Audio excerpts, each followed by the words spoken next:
नमस्कार दोस्तों, स्वागत है आपका आज के मुख्य समाचार में, जिसमें सबसे पहली और बड़ी खबर में आपको बताएंगे कि वुहान लैब से ही लीक हुआ था कोरोना वायरस। अमेरिकी रिपोर्ट ने दावे पर लगा दी है मुहर। दूसरी बड़ी खबर में जिक्र होगा कि जम्मू कश्मीर में पुलिस की बड़ी कामयाबी, आतंकियों को आश्रय देने वाला शख्स 22 साल बाद गिरफ्तार। और तीसरी बड़ी खबर में आपको बताएंगे कि मोदी सरकार इस वित्त वर्ष में कोरोना रोधी टीके पर खर्च करेगी 450 अरब रुपए। दोस्तों, हर एक खबर की गहराई में आपको ले जाएंगे, लेकिन उससे पहले अगर आपको भी देश की सेना और पीएम मोदी पर पूरा भरोसा है तो आप अभी इस वीडियो को लाइक कीजिए और इस लाल बटन को दबा के चैनल को फ्री में सब्सक्राइब करके घंटी बजाकर कमेंट में लिखिए जय हिंद। दोस्तों, रुक करते हैं तमाम बड़ी खबरों की तरफ। वुहान लैब से ही लीक हुआ था कोरोना वायरस। अमेरिकी रिपोर्ट ने दावे पर लगाई मुहर। जी हां दोस्तों, चीन से निकलकर पिछले 1.5 साल से कोरोना वायरस ने दुनिया भर में तबाही मचाए रखी है। कोरोना महामारी से अब तक दुनिया भर में करोड़ों लोग संक्रमित हो गए और लाखों लोगों की जान चली गई है। लेकिन अब तक दुनिया इस सवाल का जवाब नहीं ढूंढ पाई है कि कोरोना वायरस की उत्पत्ति कैसे हुई। हाल ही में एक नए अध्ययन में दावे के साथ कहा गया है कि कोरोना वायरस चीन के वुहान की उसी लैब में बना था जिस पर दुनिया का शक है। लेकिन अब अमेरिकी लैब की एक रिपोर्ट ने इस पर मुहर भी लगा दी है। अमेरिकी सरकार कोरोना वायरस को लेकर रिसर्च करवा रही है। इसकी रिपोर्ट में दावा किया गया है कि कोरोना वायरस के चीन की वुहान लैब से लीक होने की संभावना अधिक है। साथ ही कहा गया है कि इसकी आगे की जांच की जानी चाहिए। अमेरिकी समाचार पत्र वॉल स्ट्रीट जर्नल की रिपोर्ट के मुताबिक इस अध्ययन को मई 2020 में कैलिफोर्निया में लॉरेंस लिवरमोर नेशनल लेबोरेटरी ने रिसर्च पर काम करना शुरू किया था। ट्रंप के हटने से ठीक पहले स्टेट डिपार्टमेंट की तरफ से वायरस के मूल स्रोत को लेकर जांच करने के आदेश दिए थे। लॉरेंस लिवरमोर का मूल्यांकन कोविड-19 वायरस के जीनोमिक एनालिसिस पर आधारित है। अमेरिका के राष्ट्रीय सुरक्षा सलाहकार जैक सुलिवन ने कहा कि कोविड-19 की उत्पत्ति के बारे में जानकारी देने और पारदर्शिता बनाए रखने के लिए वह अंतर्राष्ट्रीय समुदाय के साथ मिलकर चीन पर दबाव बनाना जारी रखेगा। उन्होंने कहा कि इसके साथ ही अमेरिका अपने स्तर पर समीक्षा एवं प्रक्रिया को भी जारी रखे। रुख करते हैं अगली खबर की तरफ। जम्मू कश्मीर रियासी पुलिस की बड़ी कामयाबी, आतंकियों को आश्रय देने वाला शख्स 22 सालों बाद गिरफ्तार। जी हां दोस्तों, जम्मू कश्मीर के रियासी जिलों में आतंकवादियों को आश्रय और अन्य प्रकार की सहायता मुहैया कराने के आरोपों में एक व्यक्ति को सोमवार को गिरफ्तार कर लिया गया, जिसकी तलाशी पिछले 22 सालों से की जा रही थी। पुलिस के एक प्रवक्ता ने बताया कि माहौरे इलाके की शिकारी गांव के निवासी मोहिउद्दीन पर 1999 में आतंकवादियों को पनाह देने के लिए रणबीर दंड संहिता की धाराओं के तहत FIR दर्ज की गई थी, जिसके बाद गिरफ्तारी से बचने के लिए वह छिप गया था। प्रवक्ता ने कहा कि स्थानीय अदालत में 18 फरवरी 2002 को दंड प्रक्रिया संहिता की धारा 512 के तहत आरोपी मोहिउद्दीन के खिलाफ चार्जशीट दाखिल की गई थी। उन्होंने कहा कि मामला दर्ज होने के बाद आरोपी ने ना तो जांच में सहयोग किया और न पकड़ा गया। प्रवक्ता ने कहा कि एक गुप्त सूचना के आधार पर माहौरे पुलिस स्टेशन की टीम ने सोमवार को आरोपी को पकड़ने में कामयाबी हासिल की। पुलिस की टीम ने दबिश देकर उसे घर दबोचा। आरोपी को पुलिस स्टेशन माहौर में रखा गया है। प्रवक्ता ने बताया कि मोहिउद्दीन 6 हफ्तों के भीतर रियासी पुलिस की तरफ से गिरफ्तार किया गया 14वां भगोड़ा है। वरिष्ठ पुलिस अधीक्षक रियासी शैलेंद्र सिंह ने रियासी पुलिस की अपनी टीम के लिए संतोष जताया और टीम की तारीफ भी की। इससे पहले सोमवार को ही सुरक्षा बलों ने बताया कि उन्होंने दक्षिण कश्मीर के पुलवामा जिले के त्राल के सैमू इलाके के पास से लगभग 5 से 7 किलोग्राम वजन का एक इम्प्रोवाइज्ड एक्सप्लोसिव डिवाइस बरामद किया है। हाल ही में पुलिस और सुरक्षा बलों ने त्राल और घाटी के अन्य हिस्सों में कई IED का पता लगाया है और उन्हें निष्क्रिय कर दिया है। पिछले हफ्ते यहां चनापोरा पुलिस चौकी के पास एक IED बरामद किया गया था और उसे निष्क्रिय कर दिया गया था। रुख करते हैं अगली खबर की तरफ। मोदी सरकार इस वित्त वर्ष में कोरोना रोधी टीके पर खर्च करेगी 450 अरब रुपए। जी हां दोस्तों, केंद्र सरकार कोरोना रोधी टीके पर इस वित्त वर्ष में 450 अरब रुपए खर्च कर सकती है। यह धनराशि बजट में घोषित रकम से करीब 100 अरब रुपए ज्यादा होगी। प्रधानमंत्री नरेंद्र मोदी द्वारा 18 साल से अधिक उम्र के सभी लोगों को केंद्र सरकार की तरफ से मुफ्त में टीका लगाने की घोषणा के बाद 2 सरकारी सूत्रों ने राइटर को यह जानकारी दी। सूत्रों ने अपना नाम गुप्त रखने की शर्त पर कहा कि केंद्र सरकार 1 अप्रैल से शुरू हुए मौजूदा वित्तीय वर्ष में कोरोना वैक्सीन पर 450 अरब रुपए खर्च कर सकती है। बजट में इसके लिए 350 अरब रुपए की घोषणा की गई थी। राइटर ने वित्त मंत्रालय से ईमेल के जरिए इस पर प्रतिक्रिया लेनी चाहिए, लेकिन कोई जवाब नहीं मिला। केंद्रीय स्वास्थ्य मंत्रालय ने कोरोना वायरस से संक्रमित मरीजों के इलाज में इस्तेमाल होने वाली दवाइयों की सूची से आइवरमेक्टिन, हाइड्रोक्सीक्लोरोक्विन और फेविपिराविर दवाइयों को हटा दिया है। इसके साथ ही दवाइयों की उचित इस्तेमाल और जांच को लेकर मंत्रालय ने नए दिशा निर्देश जारी किए हैं। मंत्रालय की तरफ से जारी 9 पेज के दिशा निर्देशों में आइवरमेक्टिन, हाइड्रोक्सीक्लोरोक्विन और फेविपिराविर के इस्तेमाल का जिक्र नहीं किया गया है। कोरोना संक्रमण के इलाज में डॉक्टरों द्वारा इन दवाइयों का बड़े पैमाने पर इस्तेमाल किया जा रहा था। इससे पहले भारतीय चिकित्सा अनुसंधान परिषद द्वारा जारी दिशा निर्देशों में निश्चित मात्रा में आइवरमेक्टिन के इस्तेमाल का उल्लेख किया गया था। रुख करते हैं अगली खबर की तरफ। रूस ओपन स्काईज अंतर्राष्ट्रीय संधि से हुआ अलग, पुतिन ने किए हस्ताक्षर। जी हां दोस्तों, रूस सैन्य प्रतिष्ठानों के ऊपर निगरानी उड़ानों की अनुमति देने वाली अंतर्राष्ट्रीय संधि से बाहर हो गया। रूसी राष्ट्रपति व्लादिमीर पुतिन ने सोमवार को संधि से अलग होने वाले उस विधेयक पर हस्ताक्षर कर दिए। अमेरिका इस संधि से पहले ही अलग हो चुका है। अमेरिकी अधिकारियों ने पिछले महीने रूस से कहा था कि राष्ट्रपति जो बाइडेन के प्रशासन ने ओपन स्काई ट्रीटी में फिर से शामिल नहीं होने का फैसला किया है। इसके बाद रूसी सांसदों ने विधेयक का समर्थन किया। अमेरिका पूर्ववर्ती राष्ट्रपति डोनाल्ड ट्रंप के कार्यकाल में इस संधि से अलग हो गया था। उल्लेखनीय है कि 16 जून को जिनेवा में पुतिन और बाइडेन के बीच शिखर वार्ता होनी है। ओपन स्काई ट्रीटी का मकसद रूस और पश्चिमी देशों के बीच विश्वास स्थापित करना था। इस संधि के तहत 3 दर्जन से अधिक देश सेना की तैनाती और अन्य सैन्य गतिविधियों की निगरानी के लिए एक दूसरे के क्षेत्रों में निगरानी उड़ानों का संचालन कर सकते थे। यह संधि 2002 में प्रभावी हुई और इसके तहत 1500 से अधिक उड़ानें संचालित की गई, जिनसे पारदर्शिता को बढ़ावा मिलने के साथ ही हथियार नियंत्रण समझौतों की निगरानी में भी मदद मिली। ट्रंप प्रशासन पिछले साल इस समझौते से बाहर हो गया था और उसका कहना था कि रूसी उल्लंघन को देखते हुए अमेरिका के लिए एक पक्ष बने रहना असंभव हो गया है। अमेरिका ने नवंबर में संधि से अपनी वापसी पूरी कर ली। रूस ने किसी भी उल्लंघन को खारिज कर दिया है। रूस की दलील है कि उसने अतीत में कुछ प्रतिबंध लगाए थे जो संधि के तहत मान्य थे। इसके साथ ही रूस का आरोप था कि अमेरिका ने अलास्का में निगरानी उड़ानों पर अधिक व्यापक प्रतिबंध लगा। रुख करते हैं अगली खबर की तरफ। गंगोत्री हाईवे भूस्खलन से बंद, चीन तिब्बत सीमा से संपर्क कटा। जी हां दोस्तों, गंगोत्री हाईवे पर सोनगढ़ के पास भारी भूस्खलन हुआ है। इस वजह से सोमवार सुबह हाईवे बंद हो गया। हाईवे के बंद हो जाने से अंतर्राष्ट्रीय चीन तिब्बत सीमा से सटे भारतीय क्षेत्र से संपर्क कट गया है। इस वजह से स्थानीय वंशिदों की दिक्कतें बढ़ गई है। बीआरओ को भारी मलबा आने के कारण हाईवे को सुचारू करने में कड़ी मशक्कत करनी पड़ रही है। अधिकारियों का कहना है कि हाईवे के रात 9 बजे तक खुलने की संभावना है। फिलहाल गंगोत्री धाम सहित अंतर्राष्ट्रीय सीमा, हर्षिल और भटवाड़ी घाटी के 11 गाँवों का संपर्क जिला मुख्यालय से कट गया है। वैसे सोनगढ़ में भूस्खलन और चट्टानों का खिसकना नई बात नहीं है। कोरोना काल में 4 धाम यात्रा बंद है। अगर यात्रा जारी होती तो प्रशासन के सामने चुनौती बढ़ जाती। सोनगढ़ से अंतर्राष्ट्रीय सीमा की दूरी करीब 90 किलोमीटर है। रुख करते हैं अगली खबर की तरफ। जम्मू कश्मीर में बड़े राजनीतिक बदलाव की सुगबुगाहट, भड़का पाकिस्तान। जी हां दोस्तों, जम्मू कश्मीर के उपराज्यपाल मनोज सिन्हा और केंद्रीय गृह मंत्री अमित शाह के बीच में मुलाकात के बाद इस केंद्र शासित प्रदेश में बड़े राजनीतिक बदलाव की सुगबुगाहट तेज हो गई है। दावा किया जा रहा है कि जम्मू कश्मीर को दोबारा बांटकर जम्मू को पूर्ण राज्य का दर्जा समेत कई बदलाव किया जा सकता है। इन चर्चाओं पर अब पाकिस्तान का विदेश मंत्रालय भड़क गया है। पाकिस्तान ने जम्मू कश्मीर में भारत के कथित प्रशासनिक और जनसांख्यिकी संबंधी बदलाव पर गंभीर चिंता जताई है। जम्मू कश्मीर में कथित रूप से दोबारा बंटवारे की खबरों पर प्रतिक्रिया व्यक्त करते हुए पाकिस्तान के विदेश मंत्रालय के प्रवक्ता जाहिद हाफिज चौधरी ने कहा कि इस तरह के बदलाव का कोई कानूनी प्रभाव नहीं होगा। पाकिस्तानी प्रवक्ता ने कहा कि भारत ने जम्मू कश्मीर में एक पक्षीय और अवैध कार्रवाई करके अंतर्राष्ट्रीय कानूनों का उल्लंघन किया है। जाहिद हाफिज ने कहा कि भारत जम्मू कश्मीर के विवादित दर्जे को बदल नहीं सकता है, साथ ही कश्मीरी लोगों और पाकिस्तान को अवैध परिणामों को मानने के लिए बाध्य नहीं कर सकता है।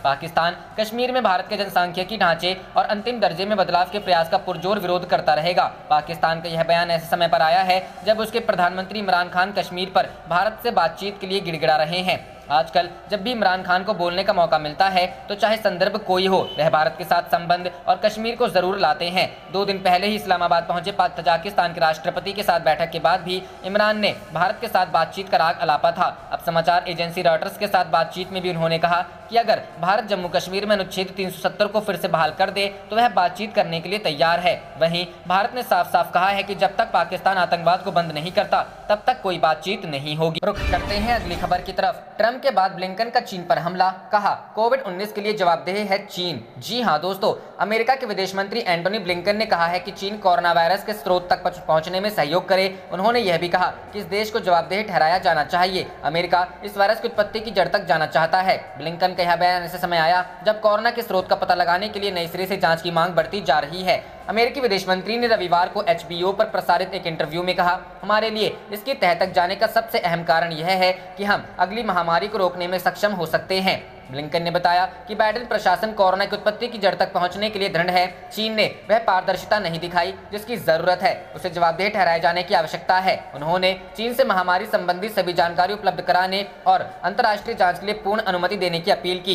इससे पहले शनिवार को पूर्व राष्ट्रपति डोनाल्ड ट्रंप ने अमेरिका और अन्य देशों से कहा कि वे कोरोना महामारी के चलते हुए नुकसान के लिए चीन से क्षतिपूर्ति की मांग करें। राष्ट्रपति जो बाइडेन ने गत 26 मई को अमेरिकी खुफिया एजेंसियों को आदेश दिया था कि वे कोरोना के स्रोत का पता लगाने के लिए गहराई से जांच कर 90 दिनों में उनके समक्ष रिपोर्ट प्रस्तुत करें। यह संदेश जताया जाता है कि चीनी lab Wuhan institute of virology से ही किसी चूक के चलते कोरोना लीक हुआ और पूरी दुनिया में फैल गया। बता दें कि दुनिया भर में महामारी का रूप लेने वाले कोविड-19 के पीछे जो घातक कोरोना वायरस है, उससे संक्रमण का पहला मामला चीन के वुहान में ही आया था। 2019 के अंत में आए पहले मामले के बाद 2-3 माह के भीतर ही यह पूरी दुनिया में फैल गया। रुख करते हैं अगली खबर की तरफ। समुद्र में चीन को घेरने की भारत की रणनीति। जी हां दोस्तों, भारत ने पानी के भीतर युद्धक क्षमता और ताकत बढ़ाने के उद्देश्य से 6 अत्याधुनिक परमाणु पनडुब्बियों के निर्माण का फैसला किया है। योजना पर 43,000 करोड़ रुपए की लागत आएगी। नई परमाणु पनडुब्बियां एयर इंडिपेंडेंट प्रपल्शन से लैस होगी, जो लंबे समय तक पानी के भीतर रहने और उनकी लड़ाकू क्षमता बढ़ाने में सहायक होगी।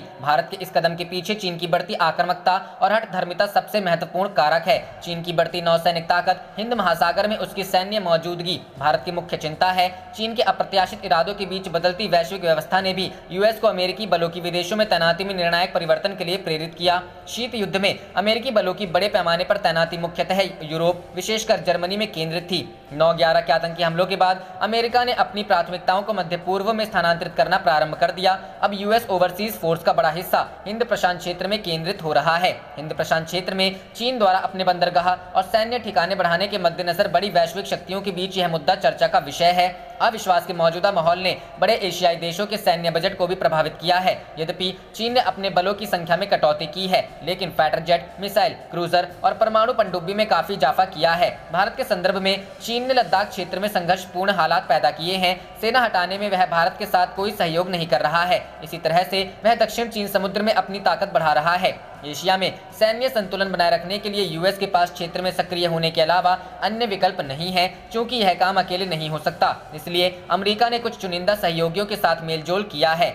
चतुर्भुज सुरक्षा संवाद अर्थात क्वाड यूएस, ऑस्ट्रेलिया, जापान और भारत के बीच अनौपचारिक रणनीतिक वार्ता मंच को चीन के बढ़ते समुद्री दावों से मुकाबले में ताकतवर मंच के रूप में देखा जाता है। जापान क्वाड एकता का प्रमुख सरपरस्त है। चीन के कारण क्षेत्रीय सुरक्षा माहौल बदलने से जापान ने हाल ही में अपने रक्षा खर्च पर 1% जीडीपी सीमा को खत्म करने का फैसला किया है। यही वजह है कि चीन क्वाड को अपनी बढ़ती आर्थिक और सैन्य ताकत का जवाबी गठबंधन मानता। रुख करते हैं अगली खबर की तरफ। पीएम मोदी का मुफ्त वैक्सीन का ऐलान, 5 राज्यों के चुनाव में साबित होगा बीजेपी का ट्रम्प कार्ड। जी हां दोस्तों, प्रधानमंत्री नरेंद्र मोदी ने सोमवार को राष्ट्र को संबोधित करते हुए 2 बड़े ऐलान किए। पहला कि सभी राज्यों को अब केंद्र सरकार की ओर से मुफ्त वैक्सीन दी जाएगी, राज्यों को अब इसके लिए कुछ खर्च नहीं करना पड़ेगा। वहीं दूसरा कि देश के 80 करोड़ गरीब लोगों को नवंबर महीने यानी दीपावली तक प्रधानमंत्री गरीब कल्याण अन्न योजना के तहत मुफ्त राशन दिया जाएगा। ऐसे में सवाल उठता है कि पीएम मोदी का यह कदम अगले साल होने वाले 5 राज्यों के चुनाव में बीजेपी के लिए ट्रम्प कार्ड साबित होगा। अगले साल शुरू में 5 राज्यों में चुनाव। बता दें कि उत्तर प्रदेश, उत्तराखंड, पंजाब, मणिपुर और गोवा में अगले साल की शुरुआत में होने वाले विधानसभा चुनाव को लेकर बीजेपी अभी से ही मंथन करने में जुट गई है।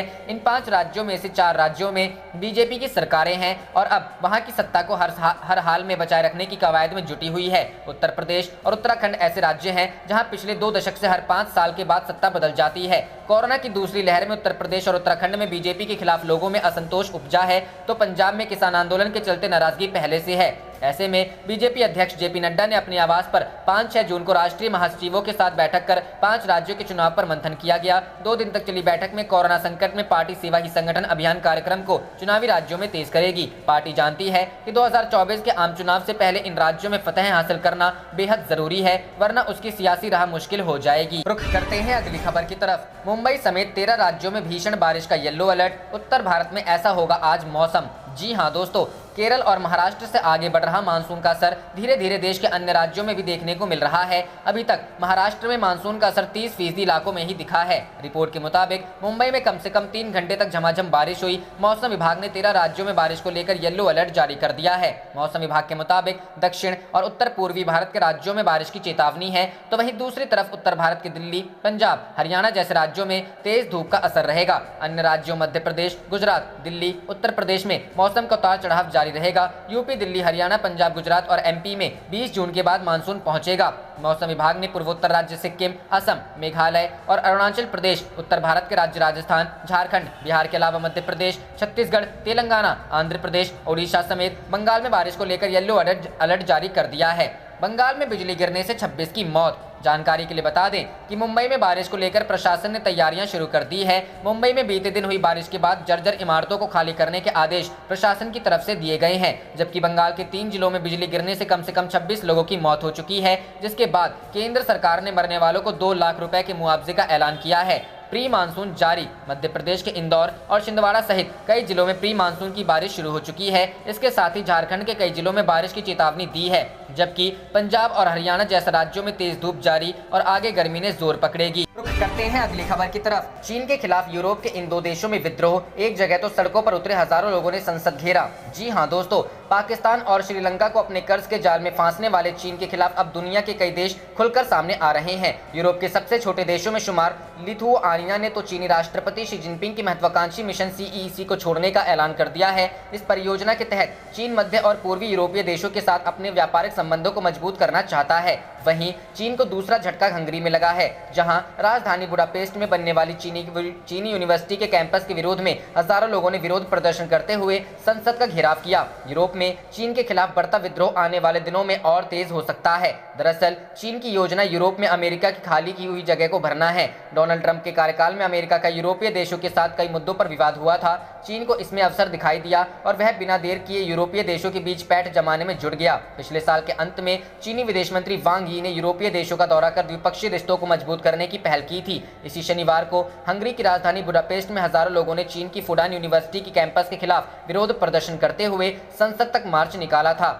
लोगों का कहना है कि चीन अपनी यूनिवर्सिटी के जरिए उनके देश में कम्युनिस्ट विचारधारा को फैलाने काम करेगा। इतना ही नहीं, इस कैंपस के बनने से हंगरी की उच्च शिक्षा के स्तर में कमी आएगी। हंगरी की सरकार और चीन के बीच काफी मजबूत संबंध हैं। इसके बावजूद वहां के लोगों के विरोध के कारण इस यूनिवर्सिटी के निर्माण का काम प्रभावित हुआ है। इस यूनिवर्सिटी के कैंपस को करीब 1.8 अरब डॉलर की लागत से बनाया जा रहा है। यह राशि पिछले साल हंगरी में शिक्षा पर खर्च किए गए कुल बजट से कई गुना ज्यादा है, लेकिन लोगों के बढ़ते विरोध प्रदर्शन के कारण हंगरी की सरकार की मुश्किलें बढ़ गई है। रुख करते हैं अगली खबर की तरफ। वेस्ट बंगाल में जारी है खूनी खेला। बीजेपी कार्यकर्ता के सिर पर गिराया बम। जी हां दोस्तों, पश्चिम बंगाल में भारतीय जनता पार्टी के कार्यकर्ताओं पर हमले का सिलसिला रुकने का नाम नहीं ले रहा है। ताजा मामला उत्तर 24 परगना जिले से सामने आया है। यहां अज्ञात बदमाशों द्वारा फेंके गए बम की चपेट में आकर भटपारा बीजेपी कार्यकर्ता JP यादव की मौत हो गई है। इस हादसे के बाद से ही घटनास्थल पर भारी पुलिस बल मौजूद है। चश्मदीदों के अनुसार ये धमाका इतना तेज था कि काफी दूर तक इसकी आवाज सुनाई दी थी। वही बम की चपेट में आए बीजेपी कार्यकर्ता का सिर धड़ से अलग हो गया।